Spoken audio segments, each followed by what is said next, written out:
Dear students, please keep staying home and be safe as far as the pandemic threat concerned. So let us talk about conic today. আজকে আমরা conic সম্পর্কে আলোচনা করব দ্বাদশ শ্রেণীর। Conic সংক্রান্ত আলোচনা করার শুরুতে আমাদেরকে যেতে হবে এই যে কার্টেসিয়ান কোঅর্ডিনেট প্লেনটা কি।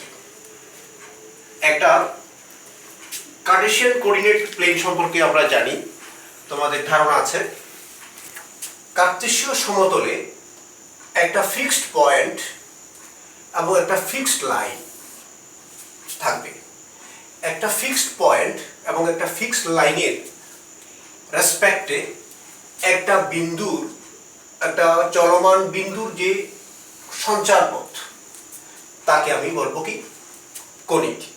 তাহলে একটা কনিক হচ্ছে কি কার্টেসীয় সমতলে একটা নির্দিষ্ট বিন্দু এবং একটা নির্দিষ্ট সরলরেখার সাপেক্ষে একটা চলমান বিন্দুর যে সঞ্চারপথ তাকে বলবো আমি কনিক। সো তাহলে এই যে ফিক্সড পয়েন্টটা হলো এস, একটা পার্টিকুলার পয়েন্ট, এটা হচ্ছে পি যদি হয়, আমি এখানে এস পি করলাম। পি থেকে এই নির্দিষ্ট রেখার উপর পি এম একটা পারপেন্ডিকুলার ড্র করলাম। তাহলে এস পি এবং পি এম, এস পিটা হচ্ছে নির্দিষ্ট বিন্দু থেকে চলমান বিন্দুর নির্দিষ্ট অবস্থানের যে ডিস্টেন্স সেটা হচ্ছে এসপি, এবং ওই চলমান বিন্দুর নির্দিষ্ট অবস্থান থেকে নির্দিষ্ট রেখার উপর যে পারপেন্ডিকুলার ডিস্টেন্স এটা হচ্ছে পিএম। এই ক্ষেত্রে এসপি এবং পিএম এর অনুপাতটা কনস্ট্যান্ট হবে। SP divided by PM is equal to constant. তাহলে এই শর্তে একটা চলমান বিন্দুর সঞ্চারপথকে আমি বলবো আমরা কনিক বলতে পারি।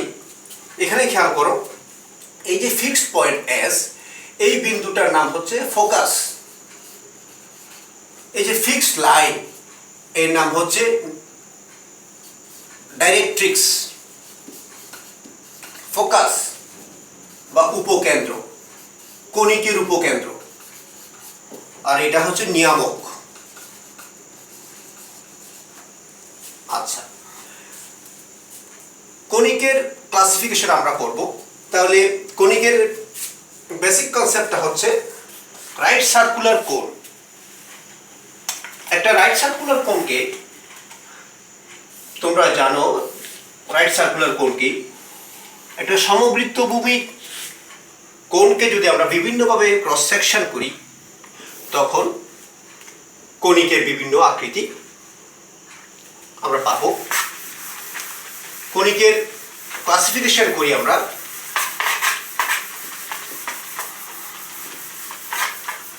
এই যে বললাম কিছুক্ষণ আগে, SP divided by PM is equal to constant. এখানে একটা জিনিস খেয়াল রাখবে, আর একটু দেখো জিনিসটা। একটা ফিক্সড পয়েন্ট, একটা ফিক্সড লাইন, এই হচ্ছে একটা বিন্দুর সঞ্চারপথ এস, একটা পার্টিকুলার পয়েন্ট পি, এখান থেকে পারপেন্ডিকুলার ডিস্টেন্স দিলাম PM, S P divided by PM. তাহলে এই যে কনস্ট্যান্ট, এই কনস্ট্যান্টটা এর মান যখন 1 হবে এটাকে বলে এসপি বাই পিএম। এই যে রেশিও এসপি, উপকেন্দ্রিক দূরত্ব, ইকসেন্ট্রিক ডিস্টেন্স বলে এসপি। পিএম হলো ওই নির্দিষ্ট বিন্দু থেকে সঞ্চারপথের উপরস্থ নির্দিষ্ট বিন্দু থেকে নির্দিষ্ট রেখার উপর যে লম্ব দূরত্ব সেটা হচ্ছে পিএম। এই দুইটার অনুপাত হলো এখানে কনস্ট্যান্ট। এখানে একটা জিনিস, যখন SP is equal two PM হবে তখন এই পার্টিকুলার কনিকের নাম হবে প্যারাবোলা। আমরা এই অনুপাতটাকে প্রকাশ করব। এই অনুপাতটার নাম হচ্ছে উৎকেন্দ্রিকতা। উৎকেন্দ্রিকতা, এটাকে ইকসেন্ট্রিসিটি বলে। এই ক্ষেত্রে SP = PM, দ্যাট মিনস এই অনুপাতটার মান যখন 1 হবে, দ্যাট মিনস E = যখন 1 হবে, তখন এই যে লুকাস বা সঞ্চারপথ, এই সঞ্চারপথের নাম হবে পরাবৃত্ত বা প্যারাবোলা। এই অনুপাতের মান যখন ইন বিটুইন 0 to 1 হবে, তখন এই সঞ্চারপথের নাম হবে ইলিপস বা উপবৃত্ত। ইলিপস।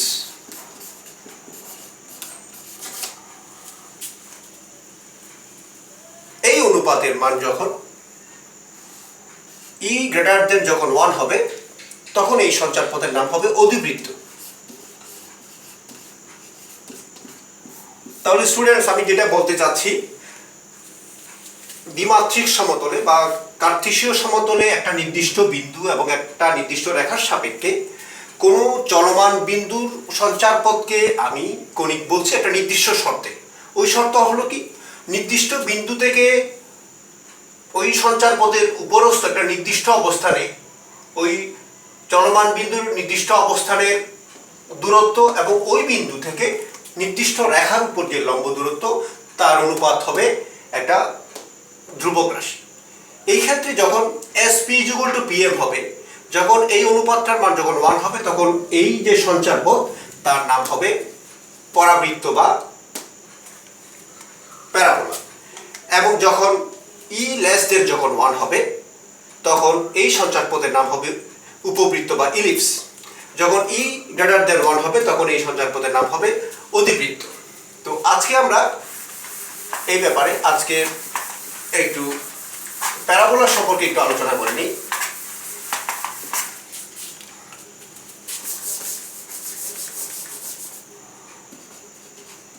পরাবৃত্তের সাধারণ সমীকরণ।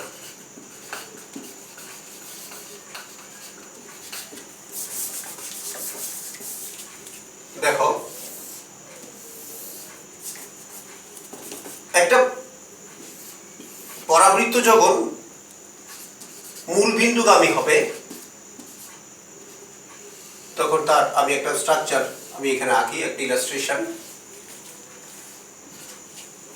এখানে খেয়াল করো, একটু দেখাচ্ছি। এটা হচ্ছে পরাবৃত্তের একটা জেনারেল একটা ফর্ম। তার ইকুয়েশন হলো y² = 4ax। তাহলে যখন একটা পরাবৃত্ত মূল বিন্দু দিয়ে যাবে, তখন তার একটা স্ট্যান্ডার্ড ইকুয়েশন হলো y² = 4ax। এই পরাবৃত্তের কিছু প্যারামিটার সম্পর্কে এখন আমরা একটু আলোচনা করব। এই পয়েন্টটা হচ্ছে শীর্ষবিন্দু বা ভার্টেক্স, তার স্থানাঙ্ক হবে 0 0। এই পরাবৃত্তের অক্ষ হলো x অক্ষ। এই তোমার x অক্ষের সমীকরণ হলো y = 0। এই পরাবৃত্তের উপকেন্দ্রিক লম্ব, এই রেখাটার নাম হচ্ছে এই লাইন, এটা আমি বললাম L, এখানে বললাম S L prime, L S L prime. এই লাইনটাকে বলা হয় উপকেন্দ্রিক লম্ব। উপকেন্দ্রিক লম্ব বলে, উপকেন্দ্রিক লম্বের দৈর্ঘ্য হচ্ছে 4a। এই উপকেন্দ্রিক লম্বের দৈর্ঘ্য হচ্ছে 4a। S, এই S বিন্দুটার নাম হচ্ছে ফোকাস বা উপকেন্দ্র। এই উপকেন্দ্রের স্থানাঙ্ক হলো A0 এবং এই লাইনটা যেটা কিনা উপকেন্দ্রিক লম্বের সাথে সমান্তরাল, এই লাইনটার নাম হচ্ছে নিয়ামক রেখা। নিয়ামক রেখা। এই লাইনের ইকুয়েশন হচ্ছে x = -a এবং এই যে উপকেন্দ্রিক লম্ব রেখা, উপকেন্দ্রিক লম্ব রেখার সমীকরণ হলো x = a। তাহলে আমরা যখন একটা পরাবৃত্তের সাধারণ সমীকরণ y² = 4x, পরাবৃত্ত যখন মূল বিন্দু দিয়ে যায়, তার একটা স্ট্যান্ডার্ড ইকুয়েশন হলো Y square is equal to 4x। তার কিছু প্যারামিটার আমরা এখানে আলোচনা করলাম। ও বিন্দু যেটা, এটা হচ্ছে শীর্ষবিন্দু যার কোঅর্ডিনেট হলো 0 0। এই জেড বিন্দু যেটা, এটা হলো বটম অফ দ্য ডিরেক্ট্রিক্স বা নিয়ামক রেখার পাদবিন্দু বলে। এই নিয়ামক রেখার সমীকরণ হলো x is equal two -a। একটু একটা জিনিস একটু খেয়াল করো, শীর্ষবিন্দু থেকে উপকেন্দ্রের যে ডিস্টেন্স, শীর্ষবিন্দু থেকে এই জেড বিন্দুর ডিস্টেন্স এখানে ইকুয়াল হবে, উইচ ইজ ওয়াই এই যে উপকেন্দ্রিক লম্বের সমীকরণ হবে x is equal two a। উপকেন্দ্রিক লম্বের দৈর্ঘ্য হবে 4a, উপকেন্দ্রের স্থানাঙ্ক হবে a0 এবং এই পরাবৃত্তের অক্ষরেখা হবে x অ্যাক্সিস এবং তার ইকুয়েশন হবে y ইজ ইকুয়াল টু 0। তাহলে ঠিক একইভাবে এই পরাবৃত্তের সাধারণ সমীকরণটার আরও 3টা ফর্মে আমরা করতে পারি এবং সেই ক্ষেত্রে তার বিভিন্ন প্যারামিটারগুলো অ্যাকর্ডিংলি পরিবর্তিত হয়ে যাবে। তাহলে যখন Y square is equal to, তাহলে তোমার এইটা একটা ফর্ম হতে পারে, Y square is equal to -4x হতে পারে, এটা 2। Y square is equal to Y square is equal to হবে না, সেটা হবে X square is equal to 4ay হতে পারে, X square is equal to -4ay হতে পারে। নাম্বার 4, আমি এগুলোর চিত্র তোমাদেরকে একটু সংক্ষেপে দেখাচ্ছি।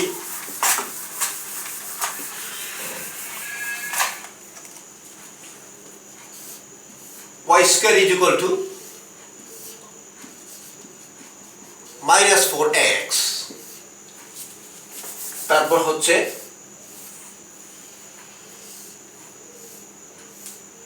x square is equal to 4ay এবং আরেকটা হচ্ছে লাস্ট ওয়ান,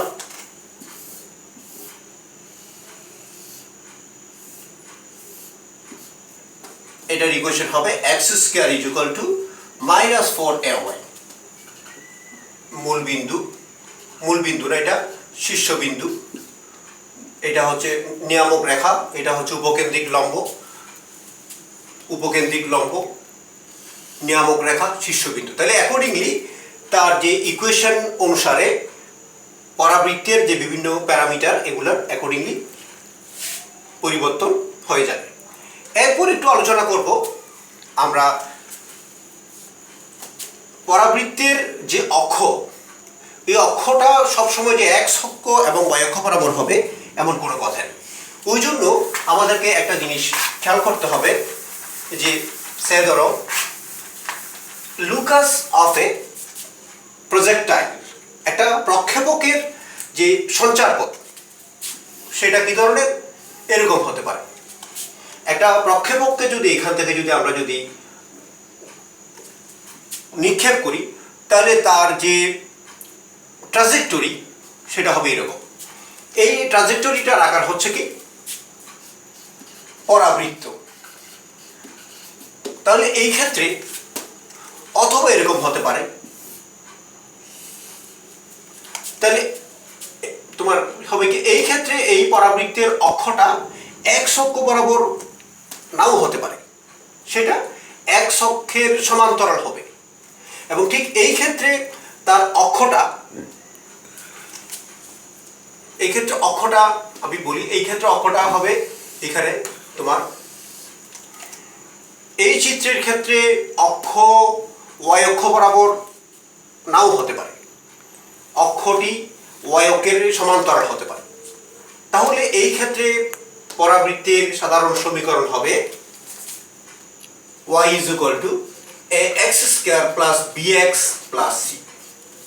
আর যখন x অক্ষের সমান্তরাল হবে তখন স্ট্যান্ডার্ড ইকুয়েশন হবে x is equal to ay square plus by plus c। আমি যেটা বলতে চাচ্ছি, পরাবৃত্ত সবসময় মূলবিন্দুগামী নাও হতে পারে। দ্যাট মিনস তার অক্ষটা হয় x অক্ষ রেখার সমান্তরাল হতে পারে অথবা y অক্ষ রেখার সমান্তরাল হতে পারে। যখন অক্ষটা y অক্ষ রেখার সমান্তরাল হবে তখন আকার হবে এটা, তখন তার জেনারেল ইকুয়েশনটাকে আমরা এই ফর্মে লিখতে পারি y is equal to ax square plus bx plus c। এবং অক্ষ যখন তোমার x অক্ষের সমান্তরাল হবে তখন তার স্ট্যান্ডার্ড ইকুয়েশন টাকে আমরা x = ay² + by + c এই ফর্মে লিখতে পারি। সো এইভাবে আমাদেরকে কনিকের যেটা প্যারাবোলা অংশের বিভিন্ন প্রবলেম আমরা সলভ করব। সে একটা ইকুয়েশন y² - 4y - 4x + 16। তাহলে এই ইকুয়েশনটা দেখে আমরা কিভাবে বুঝবো যে এটা একটা পরাবৃত্তের সমীকরণ, কারণ আমরা স্ট্যান্ডার্ড ইকুয়েশন জানি যে y = ax² + bx + c অথবা x = ay² + by + c। তাহলে এই সমীকরণটা ওই দুই ফরম্যাটের যে কোনো একটা ফরম্যাটে পড়ে। সো এই যে এটা যদি একটা পরাবৃত্তের ইকুয়েশন হয়, এই ইকুয়েশন থেকে এই ইকুয়েশনকে আমাদেরকে স্ট্যান্ডার্ড করতে হবে এবং সাথে সাথে তার কিছু প্যারামিটার বের করতে পারি। যেমন আমরা ধরো ভার্টেক্স বের করতে পারি বা শীর্ষবিন্দু বের করতে পারি, তার ফোকাস বের করতে পারি, উপকেন্দ্র বের করতে পারি এবং তার অক্ষরেখার সমীকরণ বের করতে পারি, তার নিয়ামক রেখার সমীকরণ বের করতে পারি, উপকেন্দ্রিক লম্ব রেখার সমীকরণ বের করতে পারি। এই জিনিসগুলো আমরা এখন ট্রাই করছি। সে ধরো এইটার স্ট্যান্ডার্ড ইকুয়েশন আমরা এখন করব। দেখো, এটা যদি একটা পরাবৃত্তের সমীকরণ হয় তার স্ট্যান্ডার্ড ইকুয়েশন আমরা এইভাবে করব, y² - 4y + 4, এখানে আমরা লিখব 4x - 12। আমরা জিনিসটাকে এভাবে লিখতে পারি। তাহলে এখান থেকে y - 2 হোল স্কয়ার, এখান থেকে 4 × x - 3 ভাবে লিখতে পারি। সো দেখো যে জিনিসটা y - 2 হোল স্কয়ার = 4 × 1 × x - 3। তাহলে এটাকে আমরা এই স্ট্যান্ডার্ড ইকুয়েশনের সাথে আমরা কম্পেয়ার করতে পারি। y² = 4ax, y² = 4ax, এটা একটা ইকুয়েশন অফ প্যারাবোলা। তাহলে এটাকে যখন এটার সাথে কম্পেয়ার করব, তাহলে আমরা বুঝছি কি এই ইকুয়েশনে অক্ষ x অক্ষ বরাবর, কিন্তু এইখানে অক্ষটা x অক্ষ বরাবর না, এটা x অক্ষের সমান্তরাল একটা পার্টিকুলার বিন্দু দিয়ে যাবে। ওই বিন্দুটার স্থানাঙ্ক হবে 3, 2। তাহলে এই সমীকরণ থেকে আমরা এই সমীকরণকে এটার সাথে কম্পেয়ার করে এখন এই পরাবৃত্তের আমরা শীর্ষবিন্দুটা নির্ণয় করি। তাহলে শীর্ষবিন্দুর স্থানাঙ্ক আমরা জানি কি y² = 4x, বলো বা যে কোনো ফর্মে শীর্ষবিন্দুর স্থানাঙ্ক একটাই, which is 0, 0। তাহলে এখানে x = 0 এবং y = 0। Here x is regarded as x - 3 and y is regarded as y - 2। তাহলে শীর্ষবিন্দুর স্থানাঙ্ক হবে x - 3 = 0 সেট করতে হবে, দ্যাট মিন্স x = 3, এবং y - 2 = 0 সেট করতে হবে, that means y = 2। That means এই পরাবৃত্তের শীর্ষবিন্দুর স্থানাঙ্ক হচ্ছে 3, 2। 3, 2 is the coordinate of the vertex of the given parabola। একইভাবে আমরা এই পরাবৃত্তের ইকুয়েশন থেকে আমরা ফোকাসটা বের করে নিতে পারি। ফোকাসের কোঅর্ডিনেট বা উপকেন্দ্রের কোঅর্ডিনেট সেটা হচ্ছে কি এখানে y² = 4ax, তাহলে a এর জায়গাতে কত আছে এখানে 1, তাহলে a, তাহলে আমার y² = 4ax এ উপকেন্দ্রের স্থানাঙ্ক হচ্ছে a0, a0। Focus lies on x axis, তাহলে a হচ্ছে এখানে 1, তাহলে a সমান হবে কত x - 3। তার মানে আমাকে ফোকাসের স্থানাঙ্ক বের করার জন্য x - 3 = কত লিখতে হবে এখানে 1, কারণ a0, a হচ্ছে x আর 0 হচ্ছে y। তাহলে এখান থেকে আমি x = পাচ্ছি 4 এবং y - 2 = 0, যেহেতু a0 স্ট্যান্ডার্ড তোমার, তাহলে y = কত 2। তাহলে এই পরাবৃত্তের উপকেন্দ্রের স্থানাঙ্ক হচ্ছে 4, 2। তাহলে এইভাবে আমরা এই পরাবৃত্তের উপকেন্দ্র এবং শীর্ষবিন্দুর স্থানাঙ্ক নির্ণয় করলাম এবং সাথে সাথে এই পরাবৃত্তের স্ট্যান্ডার্ড ফর্ম আমরা দিলাম। তাহলে একইভাবে আমরা এখন দেখব এই পরাবৃত্তের নিয়ামকের সমীকরণ এবং অক্ষরেখার সমীকরণ। আমরা জানি কি y² = 4ax, যেহেতু যেহেতু y² = 4ax, এইটার অক্ষরেখার সমীকরণ হচ্ছে কত, এটার অক্ষরেখার সমীকরণ হলো y = 0। তাহলে y = 0, এখানে এখানে আমরা y হচ্ছে কত y -2, তাহলে অক্ষরেখার সমীকরণ হবে y -2 is equal to 0. That means y is equal to 2. তাহলে y is equal to 2 is an equation of straight line which is the axis of the given parabola. এবং দ্বিকাক্ষরেখার সমীকরণ সেটা হবে কত, তোমার এটার যে দ্বিকাক্ষরেখার সমীকরণ সেটা হবে কত, x is equal to minus a. তাহলে x হচ্ছে কত, এখানে x -3 মাইনাস a হচ্ছে কত 1. That means x is equal to -1 plus 2, that is 1. x is equal to 1. তাহলে x is equal to 1 হচ্ছে এই পরাবৃত্তের দ্বিকাক্ষের সমীকরণ এবং y is equal to 2 হচ্ছে এই পরাবৃত্তের অক্ষের সমীকরণ।